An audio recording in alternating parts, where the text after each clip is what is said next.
Hey everyone, and welcome back to the channel. Today, I'm going to be talking about some algorithm sets. And I don't know any of these, but on my opinion on whether you should learn them or not. And this does not include full OLL and PLL, because no matter how fast you want to be, if you want to be sub 15, if you don't, then that's insane why you don't want to be sub 15 seconds. You need these two. But to become like even world class, you don't even, I wouldn't say you need all of these Alg sets, except for maybe one or two of them. So let's start. Starting with world class slot or VLS. VLS is an algorithm set of 4, 3, 2. 432 algorithms, and what it does is basically you can insert your last pair but do an algorithm to also skip OLL. Now, I personally don't think this is needed. It would be good if you learned only 4, but the reason why vol class slot is so unnecessary is because big alg sets like this and ZBLL need a lot of recognition, which wastes a lot of time. Plus, Matt Volk is the only person who knows vol class slot.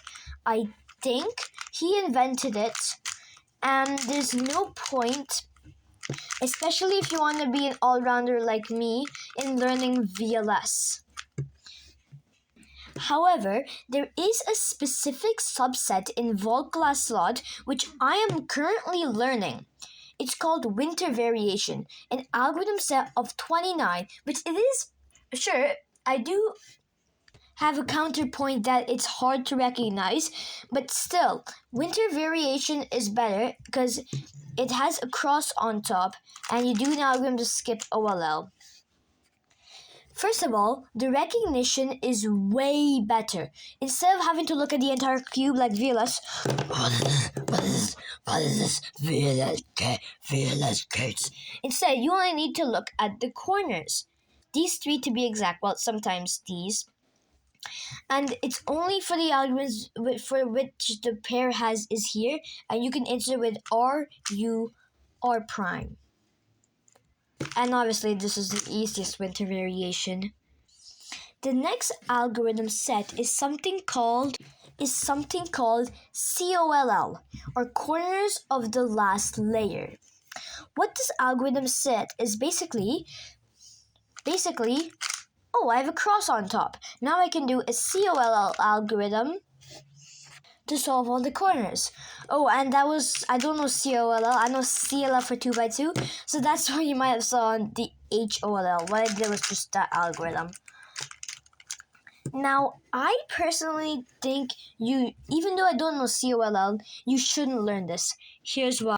Let's look at this cube, and I know the cross isn't solved, but let's pretend that it is. So, you'll always end up with an EPLL, or edges permutation of last layer, I think. So say you can just do that fancy OLL and you get a Z perm. But what if I told you and pretend that these two were flipped? If you just did a regular old suit, you would get a JB perm. And a JB perm is definitely better than a Z perm. Like, I can even show it. And I know this cube is much worse. This is the RS3M 2020. So I'll just transfer that. That was 1.56. This timer is broken. To this cube. I switched to a different algorithm now.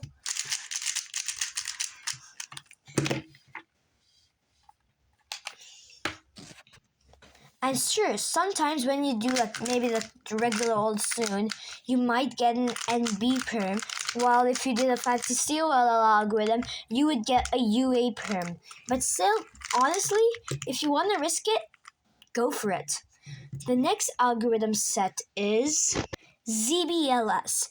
When you use an algorithm on your last F2L pair to also solve the cross on top.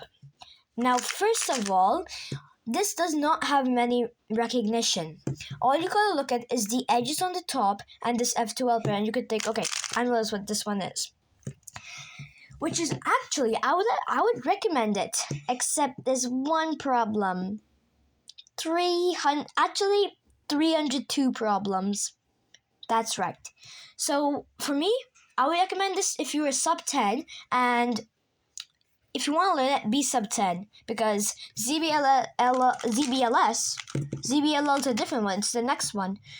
Comment down below if you know what ZBLL is, and comment down which ones you're gonna learn and not gonna learn. If you like learning algorithms and like a good challenge and are chill and are okay with learning algorithms and have a good memory, go for it. Learn ZBLS. If you are more comfortable with more intuitive stuff for first two layers and does not like learning algorithms, then don't learn it. And if you're somewhere in the middle, maybe learn about 50, which is what I'm gonna do when I'm sub 10 maybe. And the second last one, I thought this was the final one, is ZBLL. Pretty famous, I think. What ZBLL is when you have a cross on top and you solve the rest in one algorithm. Now, there is some problems. Now, the first thing is that it has 495 problems. Well, that's including PLL. Without that, it would be 474, I think. 472, and there is, in total, you already know PLL probably, 493 problems. And second of all, recognition is very hard. You have to look at the entire top layer. And unless you're Joanie Gang or Timo Kolasinski, don't do it. But what I would recommend learning is just a few, just 10 or even 5 of the easy ZBLLs. And personally, I think I would recommend, even though I'm not sub 5, learning ZBLL when you're sub 5. I'm not even sub 5 yet, I'm sub 14. But I'm just expressing my opinion. And finally, the last one, 1LLL. 1LLL is when you solve the last layer in one algorithm. And there's a few problems with it. 3,916 problems. And what I recommend for 1LLL, get it out! No one likes you at 1LLL. There's no need to learn 1LLL. You can literally become sub 2 without 1LLL. Well, I don't know about that. But I swear, 1LLL is useless. There are too many algorithms. Your brain will explode. You will lose. IQ will come falling out of your brain. You know what? This cube, are you 1LLL? I just missed the table. Wow. But 1LL is completely useless. Especially if you know already ZBLL. That's just good enough. I mean, if you want to know some, learn the super duper easy ones. That's it for today's video. I hope you liked it. 80.5% of you guys viewing my videos are not subscribed. So please subscribe. And stop making my cubes cubes disappear. I swear it's completely gone. It hasn't shrunk or anything. I can zoom in 10x and it's not there. Why do my cubes always disappear? Just subscribe, I guess. Bye.